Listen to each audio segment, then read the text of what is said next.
Hi friends, thanks for watching this video. So నాకు ఈ 100 days ఛాలెంజ్లో 84th day complete అయింది. ఈరోజు నేను చేసిన వర్కౌట్స్ ఏంటంటే బాడీ ఫ్రీ ఎక్సర్సైజ్ ఒక 10 minutes చేశాను. అండ్ తర్వాత స్టాండింగ్ క్రంచెస్ ఒక 100 చేశాను. అలాగే స్టాండింగ్ సైడ్ క్రంచెస్ ఇంకో 100 చేశాను. అండ్ నార్మల్ స్క్వాట్స్ ఒక 100 చేశాను. అలాగే బటర్ఫ్లై స్క్వాట్స్ ఇంకో 100 చేశాను.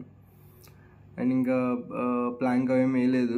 అండ్ ఇంటి దగ్గర స్టెప్స్ అయితే ఒక 3 times ఎక్కి దిగాను అంతే. ఓవరాల్ చేసిన వర్కౌట్స్ అయితే అంతే. ఇంకా డైట్ పరంగా వచ్చేటప్పటికి ఈరోజు మార్నింగ్ 8:30కి నేను బ్రేక్ఫాస్ట్ చేశాను. సో బ్రేక్ఫాస్ట్లో ఏంటంటే 2 ఇడ్లీ ఒక పూరి తిన్నాను. మళ్ళీ నేను 10:30కి మళ్ళీ 1.5 పూరి తిన్నాను. అండ్ ఆ తర్వాత 2 o'clock లంచ్ చేశాను. సో లంచ్లో ఈరోజు ఏంటంటే mutton curry with limited rice తిన్నాను, కర్డ్ రైస్ తినలేదు. అండ్ ఆ తర్వాత 7 o'clockకి నేను ఒక ఫ్రైడ్ చికెన్ పీసెస్ ఒక 4 తిన్నాను. అండ్ తర్వాత ఇంకేం తినలేదు. అండ్ డైలీ లాగానే వాటర్ అయితే 3 liters వాటర్ అయితే తాగాను. And sufficient sleep. సో నా 84th డే అయితే అలా కంప్లీట్ అయింది. Thank you.